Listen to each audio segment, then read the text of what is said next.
Ba'zi qaynonalar kelinini yotoqxonasiga bostirib kiradi. Ko'pincha kelinlarni olib qolishadi. Qaynonam uyimizga bemalol kiradi, narsalarimni bemalol tutadi deb.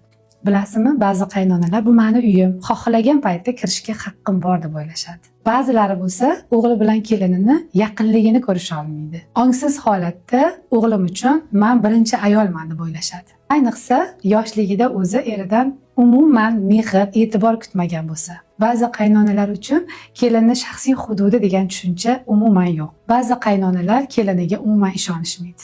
Uyini chiroyli tutyaptimikan, o'g'lim bilan urushmayaptimikan, hamma narsasi joyida turibdimikan deb nazorat qilish uchun ham bostirib kirishadi. Oqibatda ba'zi kelinlar uyaladi, o'zini qadrsiz his qiladi. Ba'zilari esa asabiylashadi, himoyaga doim tayyor turadi.